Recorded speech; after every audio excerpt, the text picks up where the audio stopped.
사도신경으로 신앙을 고백하시겠습니다.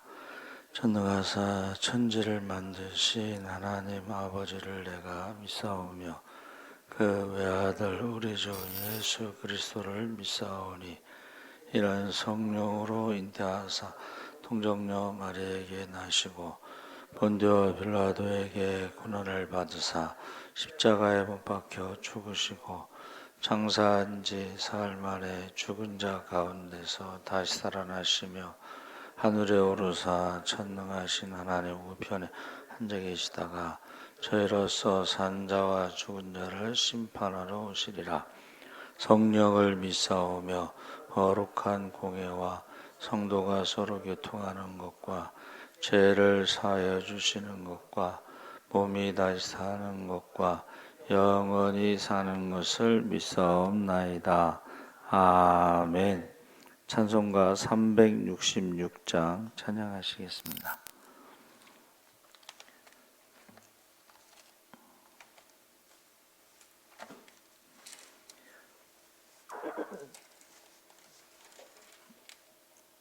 찬송가 366장 찬송하시겠습니다. 어두운 데는 밝히사 진리를 보게 하소서. 진리의 열쇠 내게 주사 참빛을 찾게 하소서.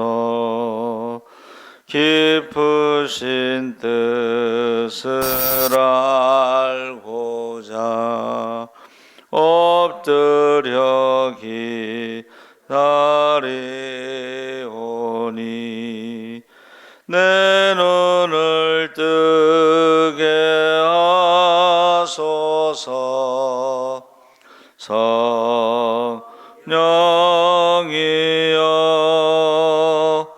막혀진 내 귀 여시사 주님의 귀한 음성을 이 귀로 밝히 들을 때에 내 기쁨 한량 없겠네.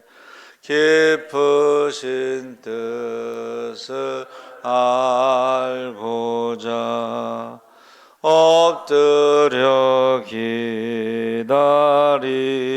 기다리오니 내 길을 열어 주소서.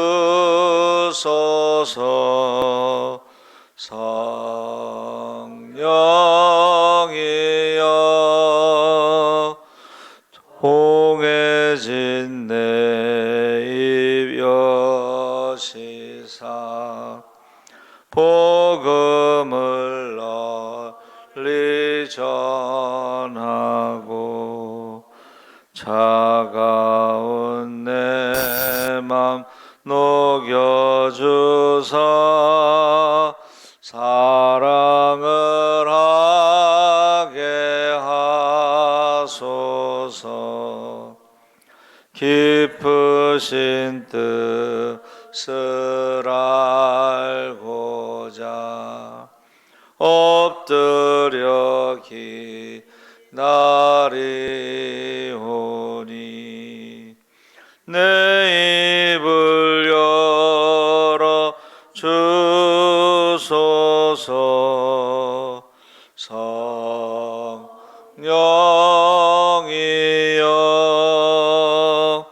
아멘. 하나님 말씀은 시편 1편을 보겠습니다. 805쪽에 있습니다.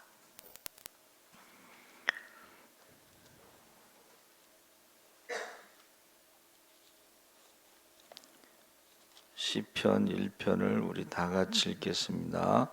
복 있는 사람은 악인들의 길을 따르지 아니하며 죄인들의 길에 서지 아니하며 오만한 자들의 자리에 앉지 아니하고 오직 여호와의 율법을 즐거워하여 그의 율법을 주야로 묵상하는도다. 그는 시냇가에 심은 나무가 철을 따라 열매를 맺으며 그 잎사귀가 마르지 아니함 같으니 그가 하는 모든 일이 다 형통하리로다. 악인들은 그렇지 아니하며 오직 바람에 나는 겨와 같도다. 그러므로 악인들은 심판을 견디지 못하며 죄인들이 악인들의 모임에 들지 못하리로다. 무릇 의인들의 길은 여호와께서 인정하시나 악인들의 길은 망하리로다. 아멘. 할렐루야. 네, 좋은 아침입니다. 잘 오셨습니다. 감사합니다. 오늘 말씀의 제목은 복이 있도다. 우리가 이제 복 있는 사람은 이렇게 시작하지만 이게 히브리어 원어에서의 그 느낌이 약간 부족하다. 그러니까 복 있는 사람은 하고 이거는 이렇게 차분히 설명하는 어떤 그런 느낌이고, 복이 있도다 이 말은 감정적으로 열정적으로 선포하는 것입니다. 그러니까 하나님의 말씀은 선포하는 것이다. 뭐 이렇게 이해시키려고 그러고 뭐 설명하고 이거보다는 선포하는 것이다. 이렇게 표현하고 있습니다. 그래서 그 우리나라 성경은 이제 번역한 것이니까 조금 감정적으로 열정적으로 선포하는 느낌을 번역에서는 이제 이게 다 표현할 수가 없는 거죠. 그래서 복이 있도다 그 사람은 이렇게 히브리어 원어에서는 그렇게 번역하고 있습니다.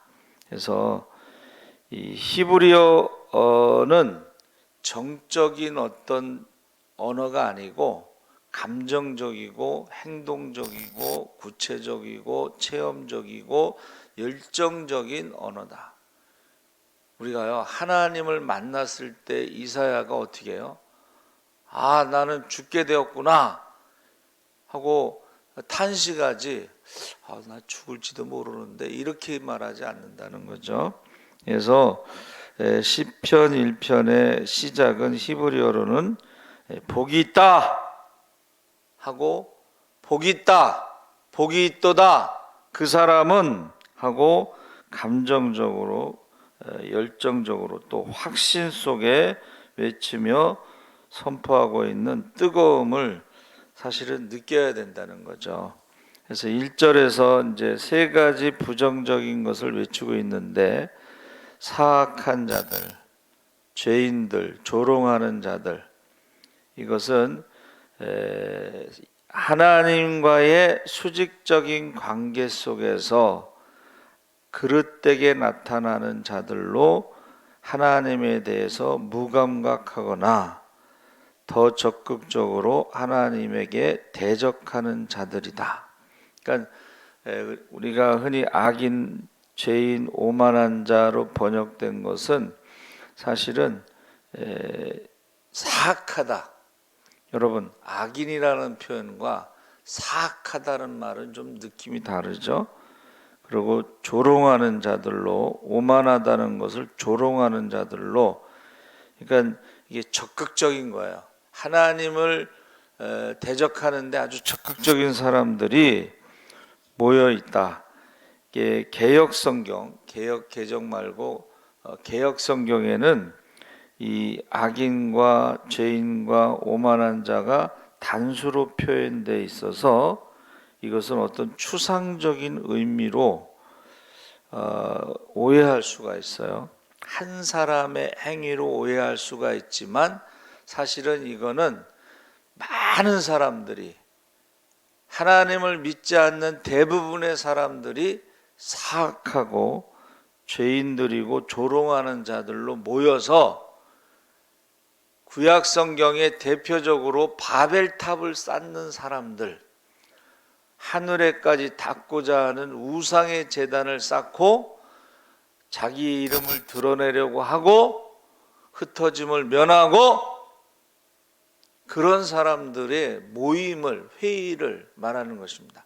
그러니까 안 믿는 사람들도 하나님을 대적하는 일에 아주 적극적으로 한다는 거예요. 적극적으로 모이고 적극적으로 홍보하고 적극적으로 행동한다는 거예요.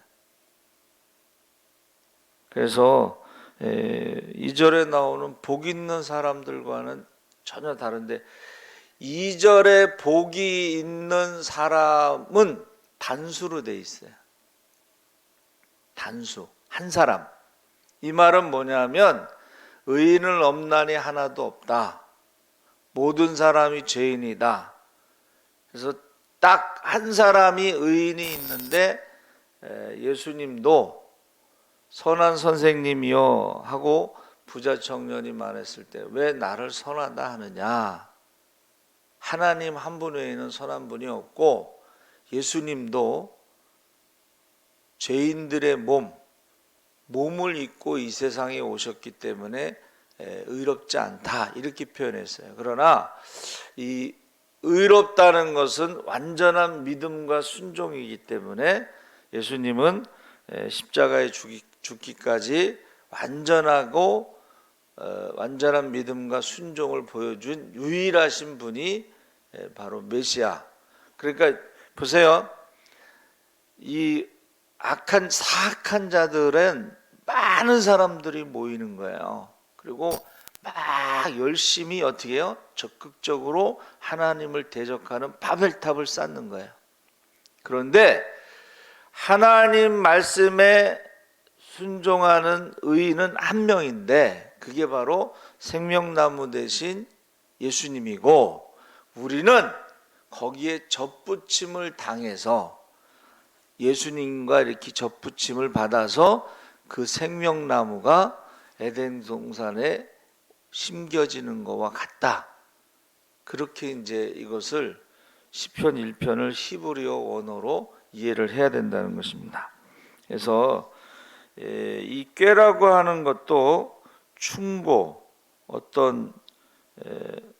꾀라고 하는 것은 이제 생각 뭐 이런 것인데 그거보다는 충고를 말하고 이 길은 넓고 큰 길, 그러니까 악인들이 가는 넓고 큰 길에 많은 사람들, 여기서 죄인들의 통치를 상징하고 있다.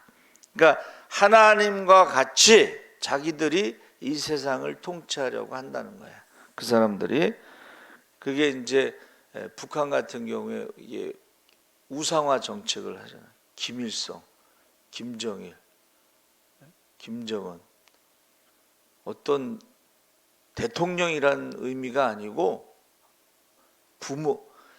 육신적인 부모를 뛰어넘어서 북한의 모든 인민들을 먹여 살리는 부모로 우상화, 신과 같은 존재로 만들어 놓은 거예요. 하나님 자리를 대신한 것입니다. 그래서 자리라고 하는 것은 유대인의 절기라는 의미도 있지만 이것은 사특한 꾀를 내어서 그들의 통치를 적극적이고 능동적으로 이루려고 하는, 궁극적으로는 하나님께 대한 반항과 역모를 꾀하는 자리다. 그래서요, 이 안 믿는 사람들이 교회를 공격할 때요, 핍박할 때요, 굉장히 열심히 일하는 거예요. 그 대표적인 것이 이제 공산주의자들이요. 이게 공산당, 마르크스 엥겔스가 공산당 선언이라는 책을 썼어요. 그래갖고 이게 완전히 세상을 뒤집어 놓는 거예요. 근데 유럽에서만 실패했다고 그랬죠. 그 사람들이 분석을 해봤더니 유럽에는 종교개혁의 뿌리가 있어서 실패한 거예요. 유물론, 공산주의는 하나님이 없다는 거고 유물론이잖아요. 기독교는 하나님이 살아계시다는 거잖아요. 그래서 교회를 무너뜨리지 않으면 성공할 수 없다. 그래서 교회를 무너뜨리기 위해서는 동성애와 자유연애, 하나님이 짝지어 주신 것을 사람이 나누지 못한다는 말씀을 벗어나서 자유연애. 우리나라에 이제 간통죄가 폐지돼 가지고 어떤 부인이 불륜남을 집에 데리고 왔대요. 근데 무죄야. 세상이 이렇게 됐어요. 그러면 가정이 깨지죠. 그렇죠? 그리고 낙태도 역시 하나님의 형상을 죽이잖아요. 그러면 가정이 깨지면 교회는 자연적으로 깨진다. 그게 공산당의 전략이에요. 동성애와 낙태. 그래서 저와 여러분이 모든 사람들이 다 죄를 짓고 모든 사람들이 악해져 갈 때에 복 있는 그 사람 한 사람은 하나님만 섬긴다. 그게 이제 노아라든가 다윗이라든가 뭐 아브라함, 이삭, 야곱 이런 믿음의 사람들이 여러분 다 하나님이 없다고 하는데 자기 혼자 나는 하나님만 섬기기 이게 쉬운 건 아니에요. 그렇죠? 그러니까는 다윗의 원수들이 뭐라고 그랬어요? 시편에 내 하나님이 어디 있느냐? 하나님이 계시면 네가 이렇게 도망 다니겠냐? 사울에게 미움받겠느냐? 언제 죽을지도 모르겠느냐? 이렇게 표현하는 거예요. 그런데 다윗은 흔들리지 않았다는 거예요. 믿음이 흔들리지 않았다. 그래서 저와 여러분이 복 있는 사람의 성품에 대해서 거기 야훼의 교훈 안에 아까 율법이라는 말을요 교훈으로 번역하는 게 좋다. 왜냐하면 우리가 율법이라는 것은 복음과 반대되는 것으로 이해하기 때문에 그 시편에 나오는 율법은 다 하나님의 교훈으로 말씀으로 번역하는 게 좋은데 2절에 야훼의 교훈 안에 그의 즐거움이 있으므로 그분의 교훈을 가지고 밤낮으로 신음하는 이 묵상한다는 말은 소리내지 않고 이렇게 생각한다는 거잖아요. 근데 원래 원어는 묵상이라는 말로 번역하는 것보다는 신음하는. 이게 신음한다는 건 뭐야? 죄가 가득한 세상에서 살아갈 때에 복 있는 사람은 하나님의 말씀을 가지고 애통해하는 자는 복이 있나니.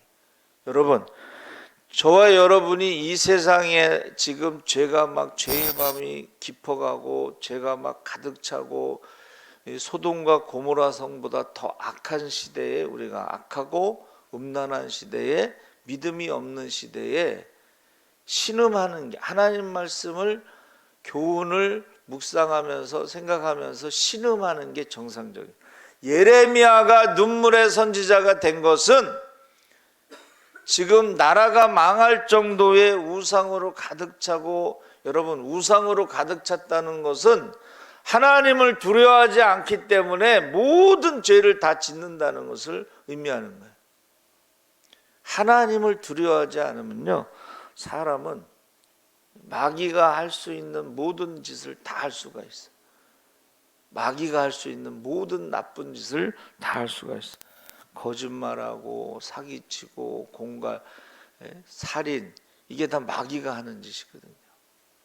그래서 말하는 것도 마귀가 하는 말을 하고 생각하는 것도 악하고 노아의 시대에 어려서부터 생각하는 것이 모든 계획이 다 악하고 그렇게 특징이 지어지는 거죠. 그래서 그 악한 사람들, 사악한 사람들은 막 겉으로 이게 뭔가 지들이 뭐 다 예수님을 십자가에 죽이고 나서 뭐 이제 승리했다고 그러고 막 축제하고 뭐 난리가 났어요.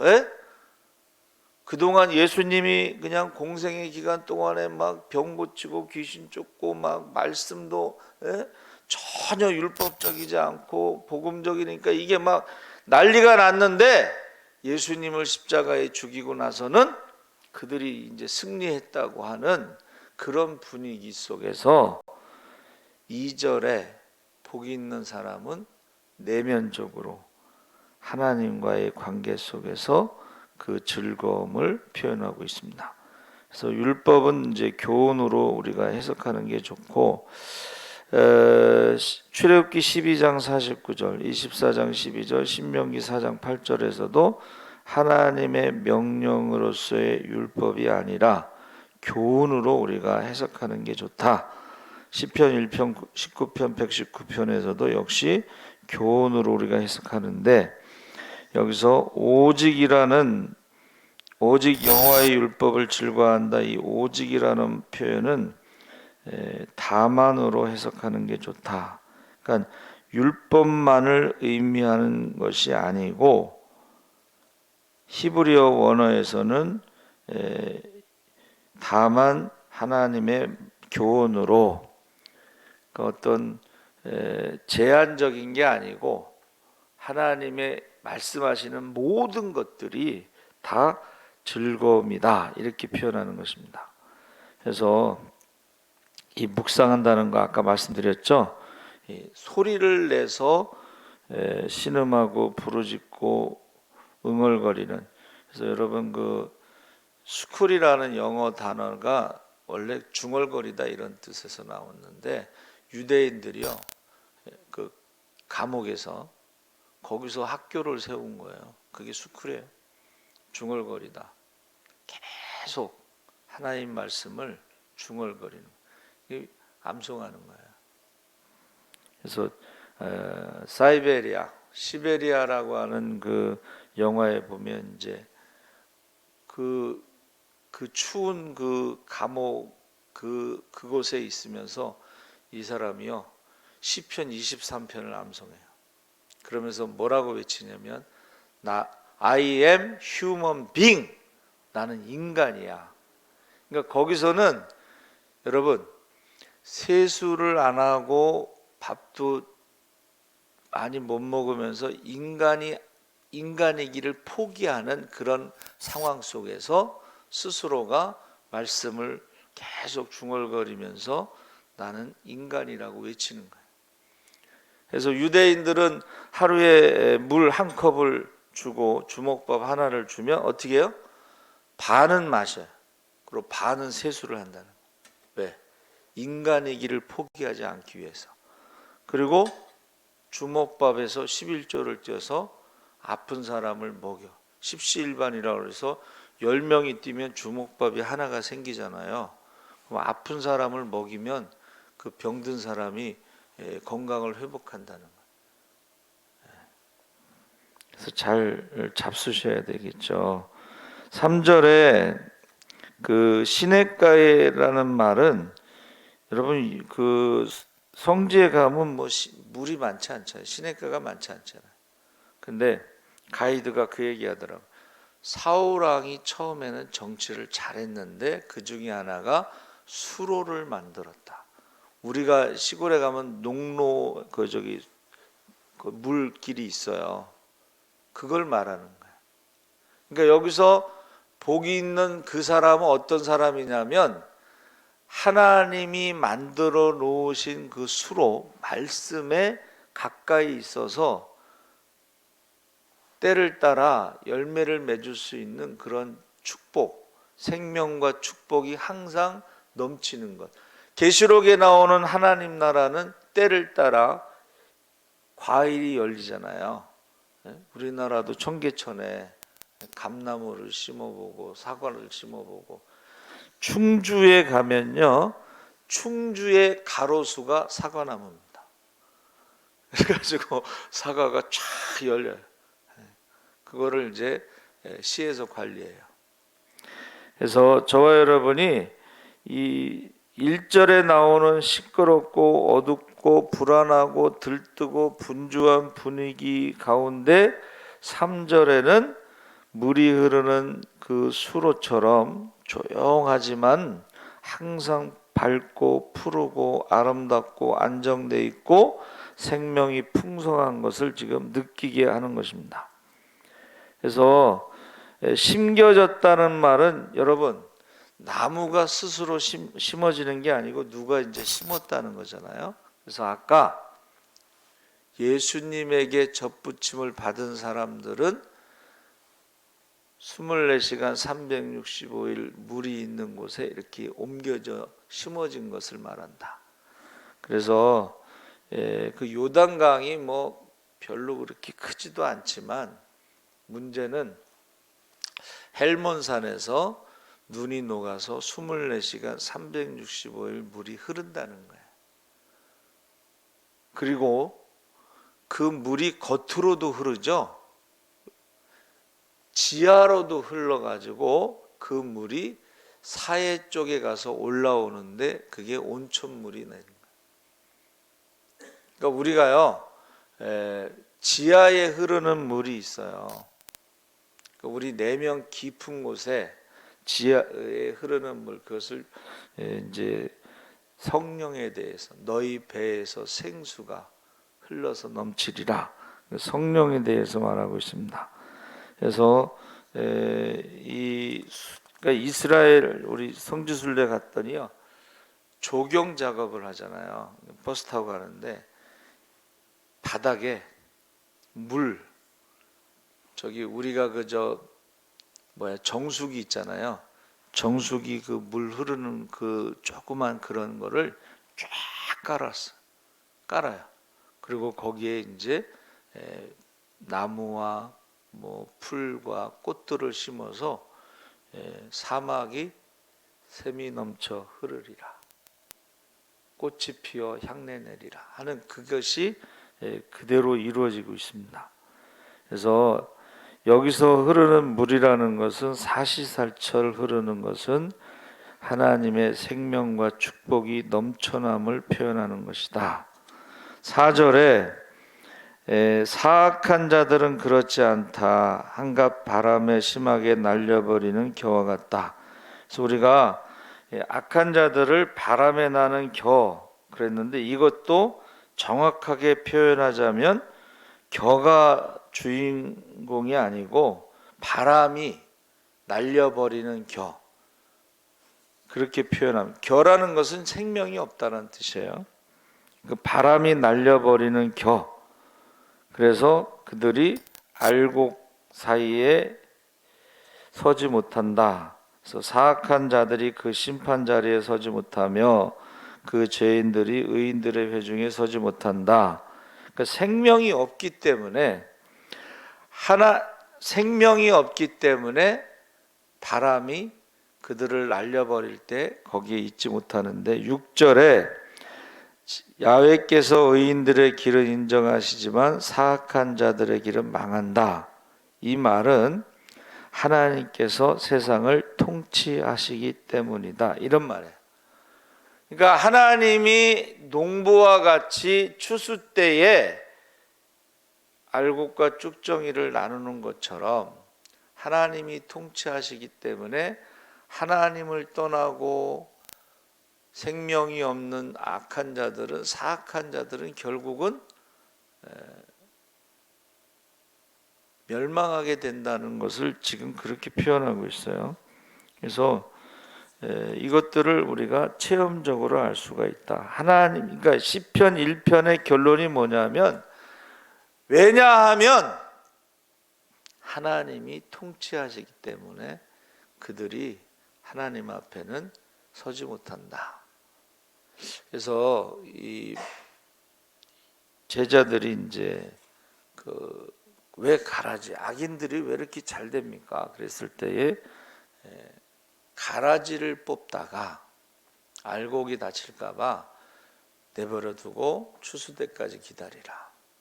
추수 때가 되면 알곡과 쭉정이를 나누고, 알곡은 모아서 창고에 들이고 쭉정이는 모아서 불에 태운다.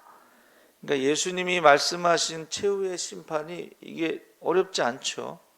너무 분명하죠. 근데 요새는 이제 점점 땅이 지력을 상실해 가지고 이제 화학 비료를 많이 쓰면서 변화돼요. 여러분, 과일을 살 때 거기 숫자가 있어요. 뭐 4번, 5번, 뭐 8번, 뭐 몇 번. 그 숫자의 의미가 있습니다. 그 숫자가요, 이것은 화학 비료를 쓰지 않은 과일입니다. 이거는 유전자 조작을 하지 않은 과일입니다. 이거는 화학 비료를 사용한 것입니다. 그 숫자의 의미가 있는데 대부분의 사람들은 잘 몰라요. 그렇죠? 그냥 싸고 크고 맛있고 그러면 이제 사잖아요. 근데 그 숫자의 의미가 있는 거예요. 이거는 유전자 조작에 의한 거고 이거는 화학 비료를 쓴 것이고 이것은 화학 비료를 쓰지 않은 것이다. 구분이 다 돼 있어요. 그래서 우리가 보통 축복할 때는 바라크라고 해서 무릎을 꿇다, 뭐 기도하다 이런인데 여기서는 에세르라는 단어를 썼는데 이것은 행복이라는 말도 되고 지복이라는 것은 가장 높은 축복 그 단계를 말하는데 그래서 제가 이것을 히브리어를 파자했더니 헌신한 사람이 가장 행복한 사람이고 그 헌신했다는 지복은 하나님과 에덴 동산에서 함께 있는 그 순간이 가장 행복했던 순간이다. 그런 뜻이에요. 그러니까 에덴 동산에서 쫓겨나고서는 하나님과 함께하지 못하는 그 순간들이 고통의 순간, 죄와 사망의 저주 아래 있는 시간들이에요. 그러니까 여러분, 우리가 믿지 않는 사람들을 볼 때에 저들은 아직 죄와 사망의 저주 가운데 살아가는 불쌍한 사람들이에요. 그러면서 결국은 지옥으로 가는 사람들이에요. 그러니까 기도를 해야 돼요. 특히 그 혈통의 자녀와 믿음의 자녀를 위해서는 정말 기도를 해야 돼요. 목숨 걸고 기도해야 돼.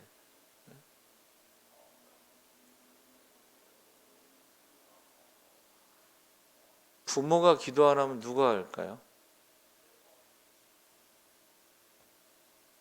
저 여러분이 정말 이 복이 있도다 이 말은 예수님과 같이 죽기까지 순종하는 사람들에게 주어진 복이에요.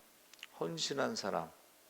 그래서 그렇지 않은 사람들의 모습이 넓은 길로 가고 많은 사람들이 바벨탑을 쌓고 자기 이름을 드러내고 흩어짐을 면하고 그러는데 그들은 결국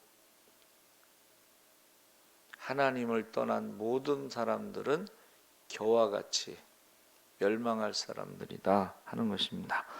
살아계신 하나님 아버지, 우리가 정말 복 있는 사람의 특징과 그리고 하나님을 떠난 사람들의 특징에 대해서 지금 시편 1편에서 너무 정확하게 설명하고 있습니다. 우리는 어떤 사람이 되어야 할까? 우리가 노아처럼 다윗처럼 모든 사람이 다 우상을 섬긴다 할지라도 우리는 하나님만 섬기게 하시고 여호수아처럼 나와 내 집은 여호와만 섬기겠다고 선포한 것처럼